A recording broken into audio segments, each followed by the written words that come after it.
morning, friends, or good afternoon.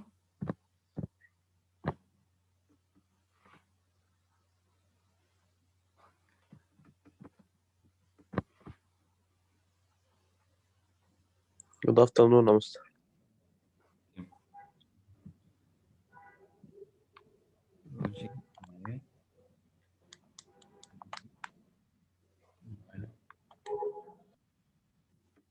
شان تميم شان تميم مشالي فرح.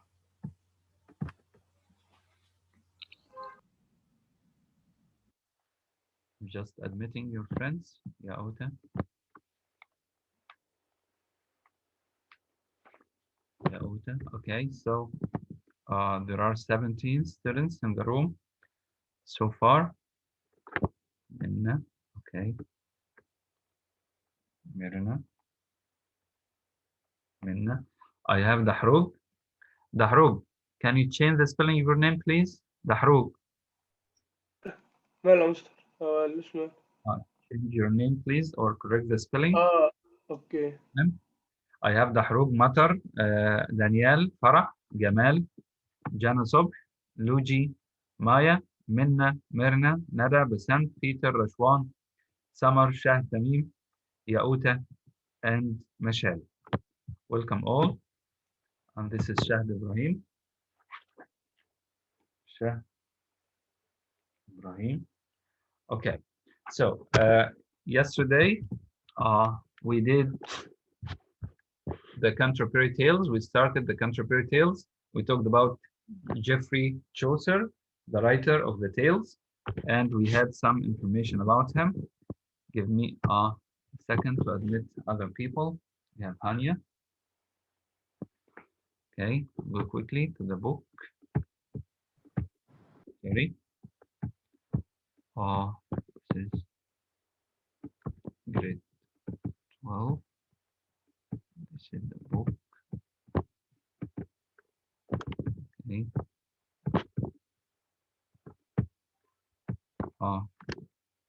Two.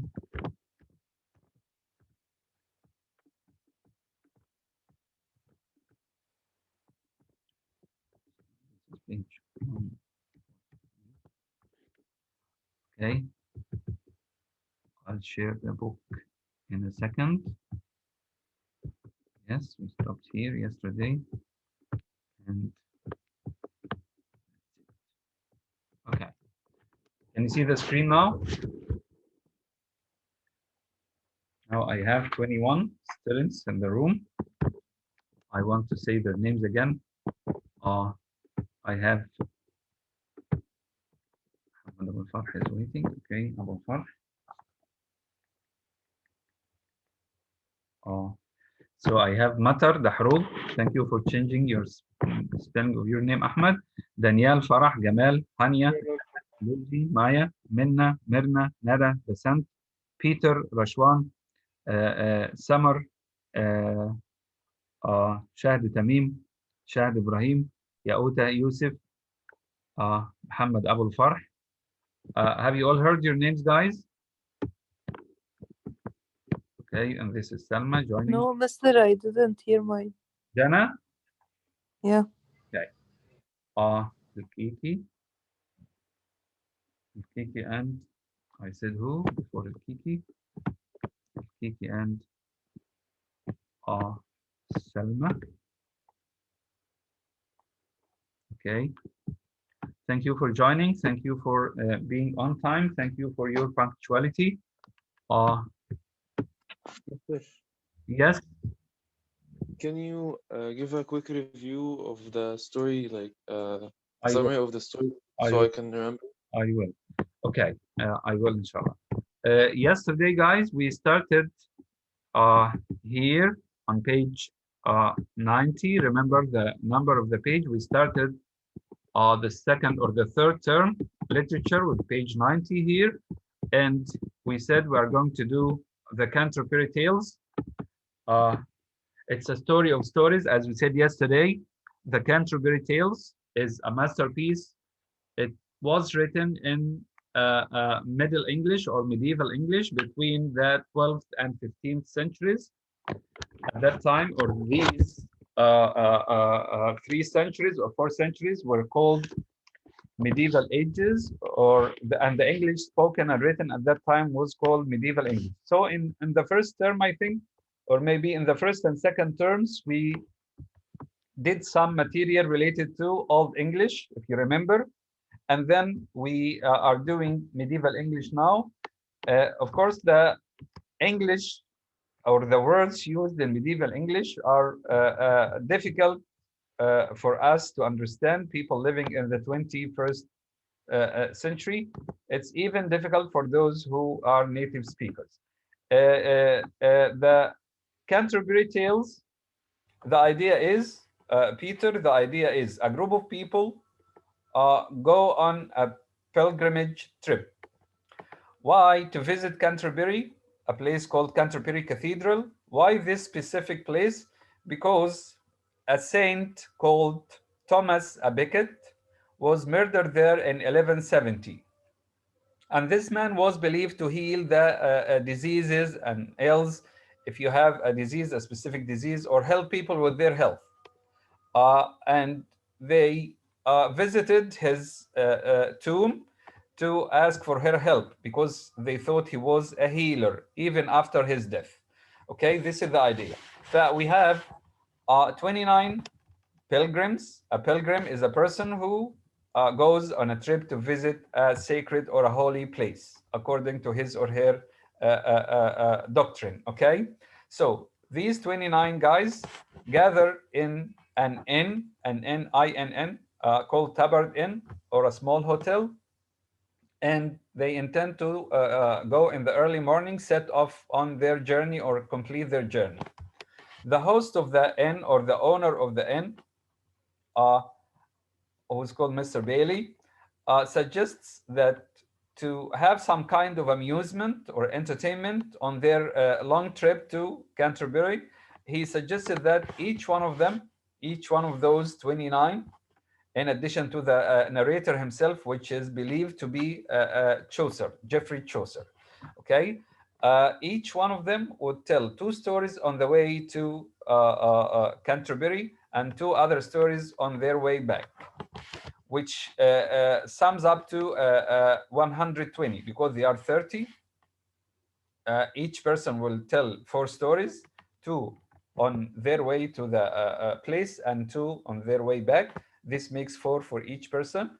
And the host of the inn will be the judge. He will join them, but he will not tell a story. He will be the judge, and he is unbiased. He doesn't know any of them, so he says he will be fair, and the best story, or the person with the best story, will receive a feast or a free meal, maybe dinner, maybe lunch, okay?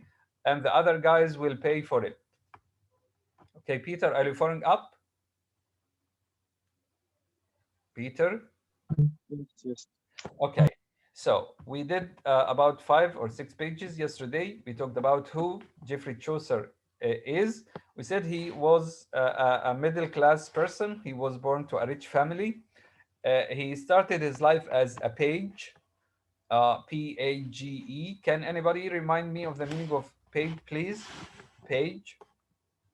Servant. A servant, like a servant, a young boy who was a servant to the wife of a prince. The wife of a prince, the prince who was the son of the king at that time. And then he became a soldier in the English army in the 100 Years' War, if you remember it. And then he became a diplomat who traveled to maybe Italy and France, I think. And at the end of his life, he became a poet, as you know, and he is known as the father of the English poetry. And we said why. Can anybody remind me why is Geoffrey Chaucer considered the father of English poetry? Put your hand up, please, if you want to answer. Why? We answered this question yesterday. Why is Geoffrey Chaucer considered the father of the English poetry? I have Myrna only. I have 24 students or 23 in the room. Please be more active. Why is or was Geoffrey Chaucer called or known as the father of English poetry? Okay, Myrna, go ahead.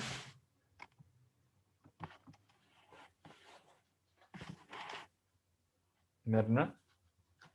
He innovated the poetic couplet. Okay. Mister, can you hear me? Yes, Myrna. He innovated, as Myrna said, the heroic couplet. Innovated the poetic. He innovated the. Myrna looks like there Yes. with the sound. Okay, yes, you gave the correct answer. He innovated the heroic couplet, and we said a heroic couplet is 2 lines, 2 rhyming lines with 5 stressed syllables, if you remember. Thank you, Myrna. Type. We went through the contemporary tales, but we understand the idea of the work. We said that these 30 people or these 29 pilgrims come from different walks of life, as it says here, different backgrounds. Some of them belong to the noble class, some of them belong to the middle class, some of them belong to the lower class. Okay, let's go.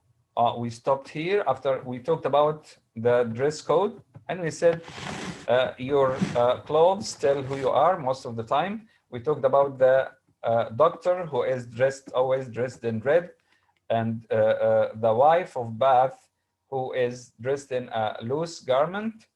Okay, and some her clothes show that she is rich. We talked about the knight, how he is dressed, and we talked about the Franklin.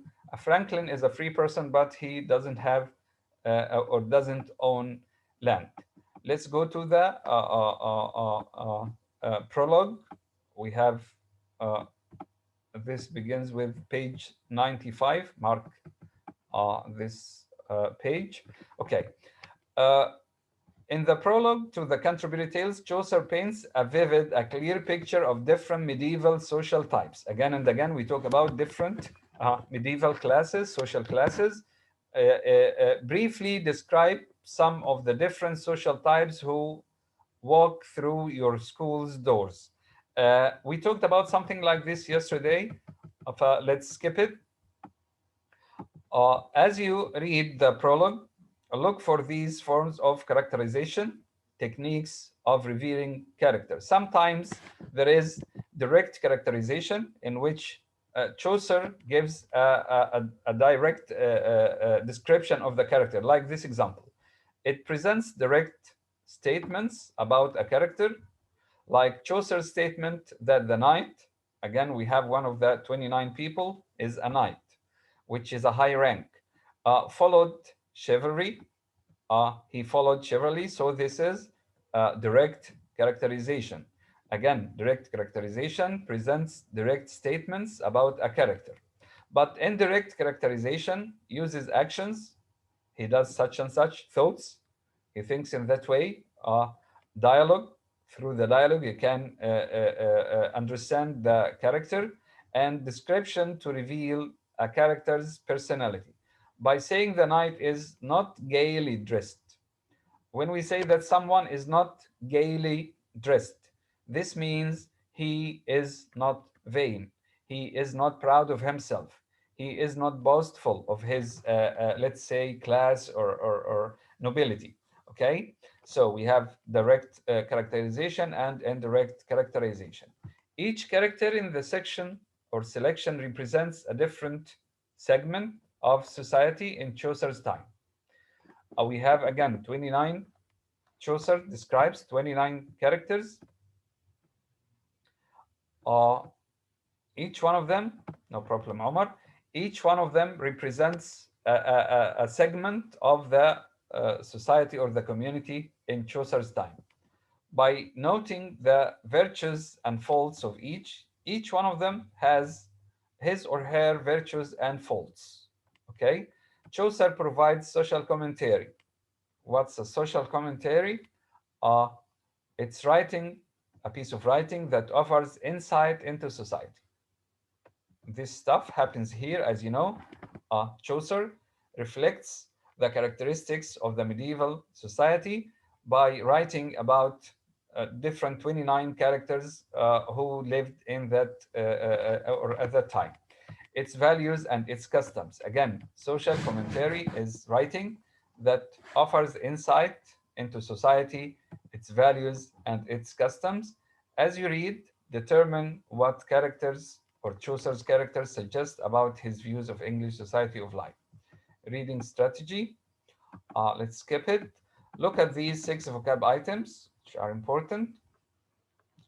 Solicitous, solicitous, solicitous, which means showing care or concern, showing care or concern.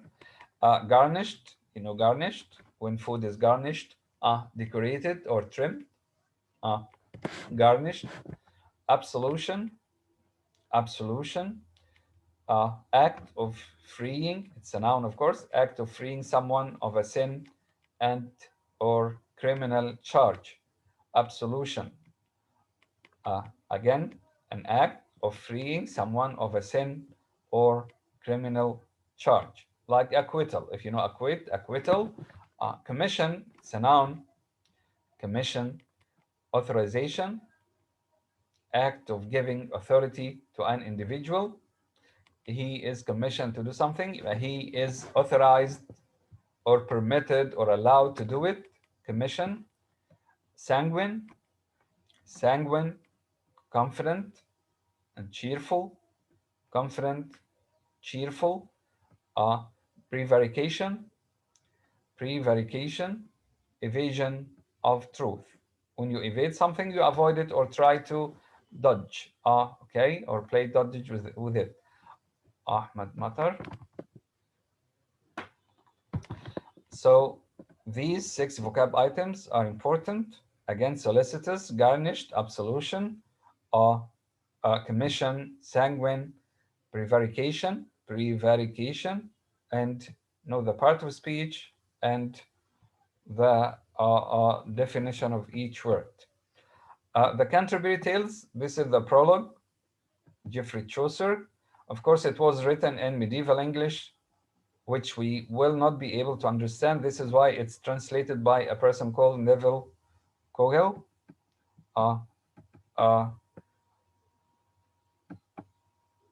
And these are the first 18 lines. As you can see, we have one full stop at the end of the first 18 lines, which means the first 18 lines are one sentence.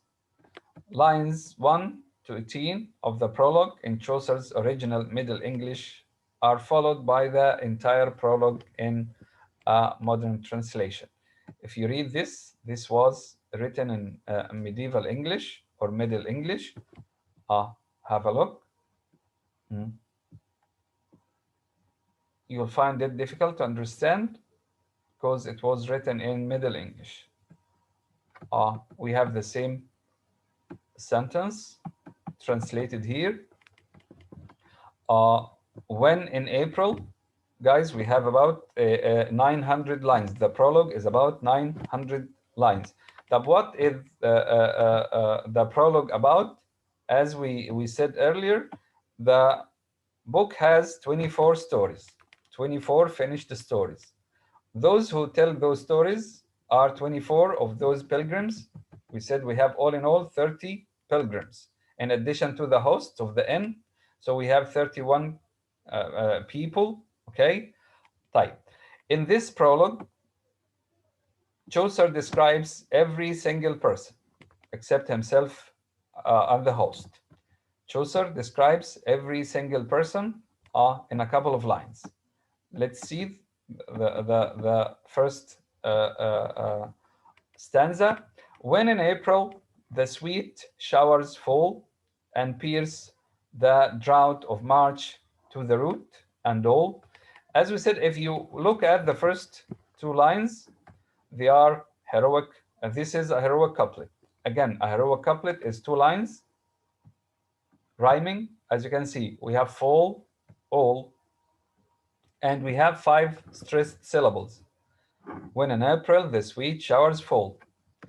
okay, and peer the drought of March to the root and all, and so on. There is a rhythm, as you can see. If you look at the second couplet, lines 3 and 4, the veins are bathed in liquor of such power as brings about the engendering of the flower. We have power and flower. As you can see, each two lines rhyme 5 and 6, breath, Eve, 7 and 8, sun, run, melody, I, engages, pilgrimages, strands, lands, end, when, quick, sick, and so on. So when it was April, when the sweet showers fall and pierce the drought of March to the root, and all the veins are bathed in liquor of such power. He's describing the weather. It was spring. You know, spring falls in late March, April, and May, as brings about the engendering of the flower. Flowers blossom when the Zephyrus, with his sweet breath, Zephyrus is a type of wind, exhales an air in every grove and heath. He describes the fine weather at that time upon tender shoots and the young sun. His half course in the sign of the ram has run. You know, a ram here, a ram is a male sheep, a big sheep, and ram is the symbol of Aries. Do we have any Aries children here? You know the sign Aries, guys? Hello? Yes, yes. Is anybody here a son of Aries? Yes. Oh, Aries. Aries, American English. Aries. Aries, British English. Okay, Minna is an Aries child. Merna. Merna or Minna? Both. Both of you? Me too. 10 days apart or something. Okay, so we have two Aries children here, two only. Okay, so you know the sign of your, or the symbol of your sign is a ram or a big sheep, right? In Arabic we call it al-hamal. Am I right? Yes. Yes. Okay, and the small fowl are making melody. Fowl here means birds, and the plural is fowl or fowls, both are okay. That sheep or that sleep away the night with open eye.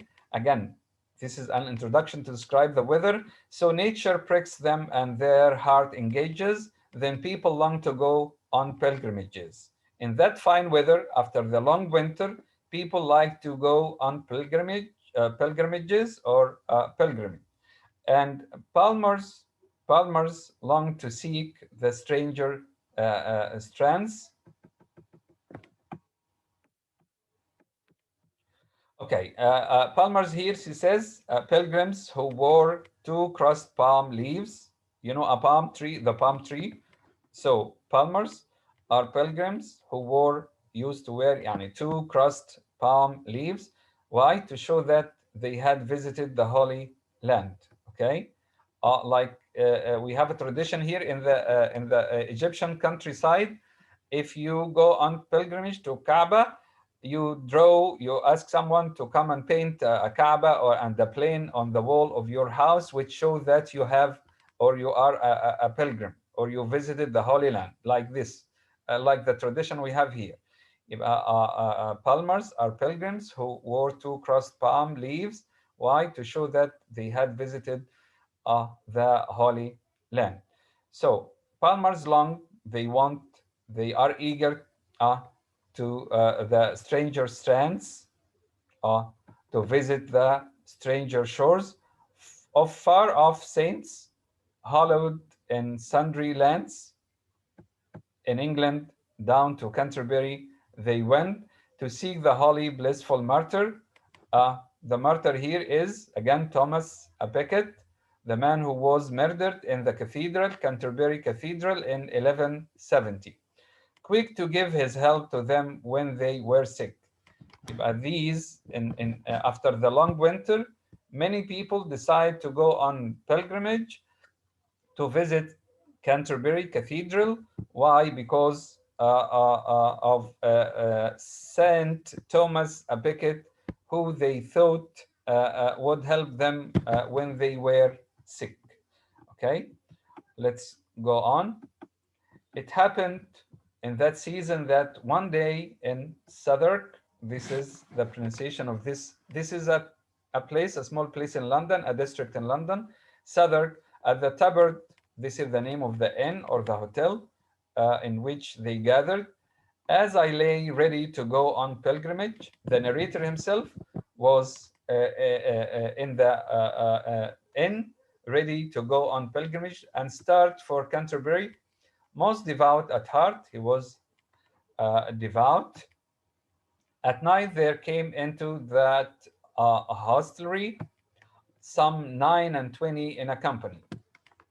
When he was staying at the hotel, 29 people, a group of 29 people entered, of sundry folk, happening then to fall in fellowship. They were together, and they were pilgrims, all that towards Canterbury meant to ride. They were all heading for Canterbury. That towards Canterbury meant to ride. The rooms and stables of the inn were wide. They made us easy. All was of the best. And shortly, when the sun had gone to rest, by speaking to them all upon the trip, I soon was one of them in fellowship. So the narrator asked them to join them, and they accepted him. So we have 30 pilgrims and promised to rise early. They agreed to get up early and take the way to Canterbury, as you heard me say. Stanza 2, nonetheless, while I have time and space before my story takes a further pace, it seems a reasonable thing to say what their condition was, the full array of each of them, as it appeared to me according to profession and degree, and what apparel they were riding in, and at a night I therefore will begin. So the narrator says he will tell us the story of each one of them, or will give us some information about how each one was dressed, how describe his or her character, because we have some female characters. There was a night.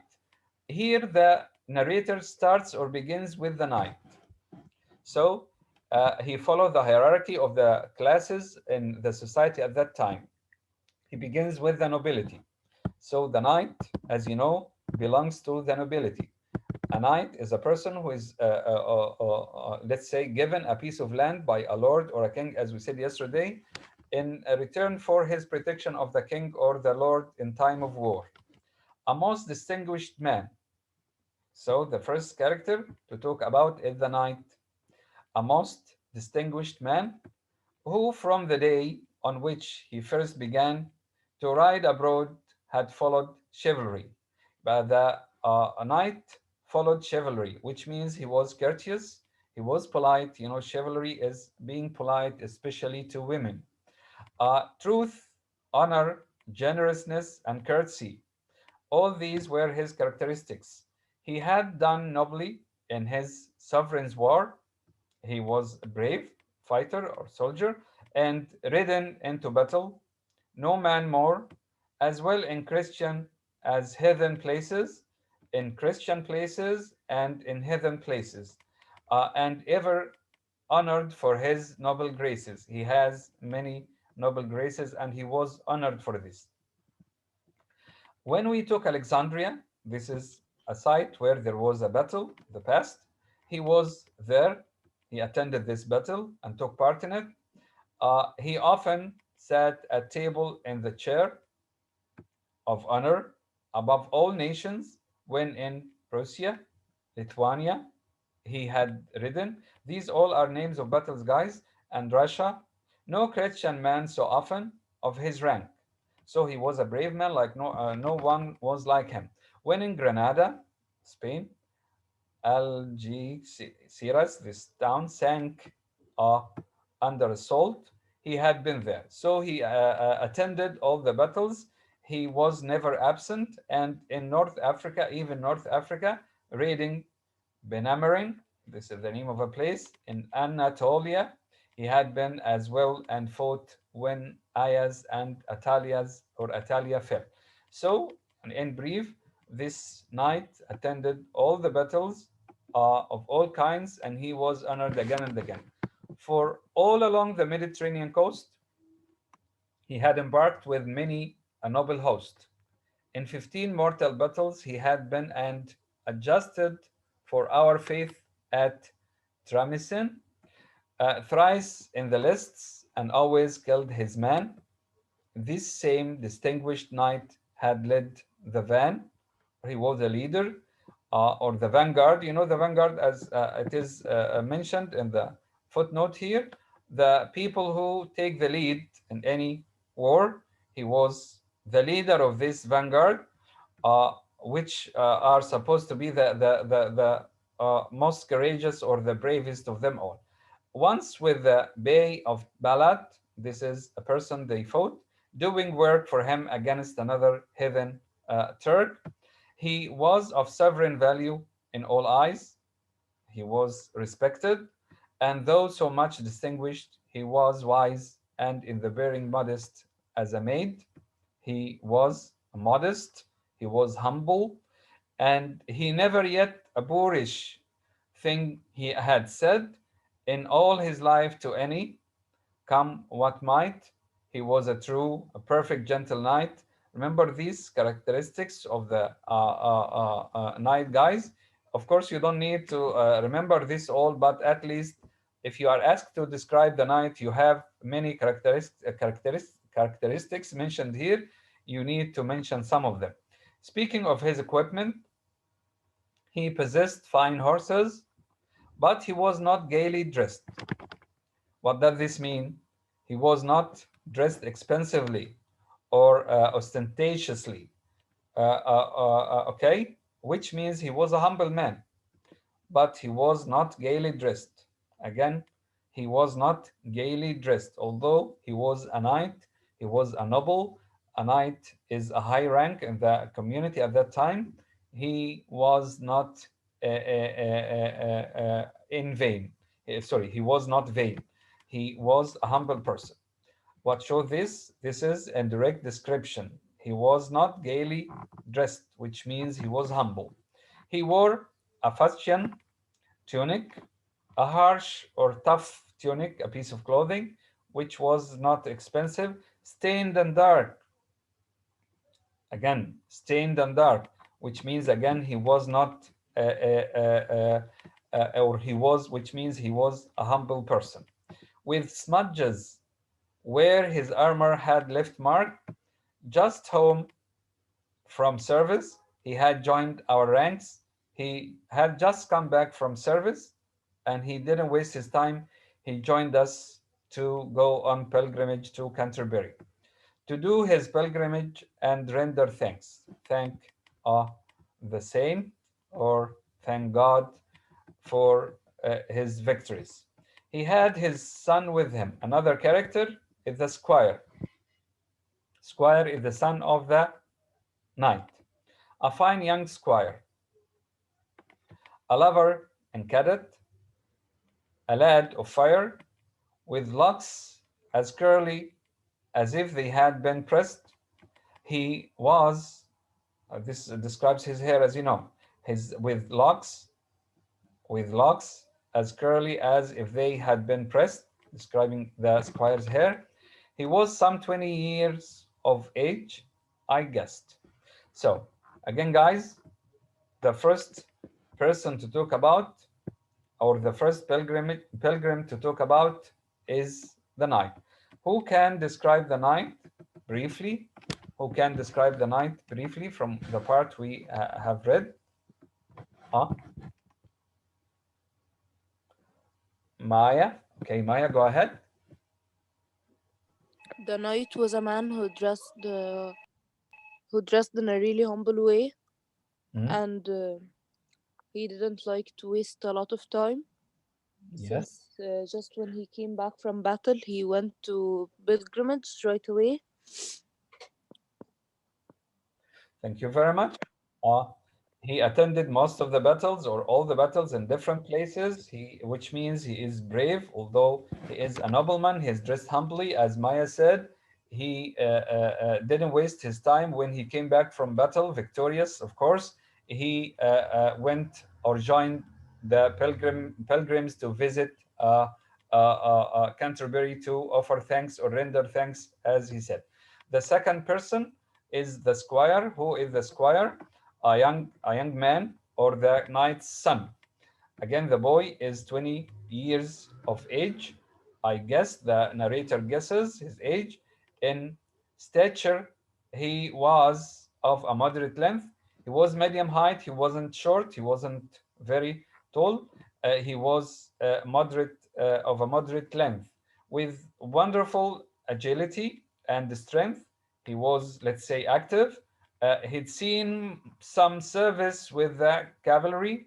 Okay, in Flanders. Maybe he also attended some battles and Artois and Picardy, and had done valiantly in little space of time in hope to win his lady's grace.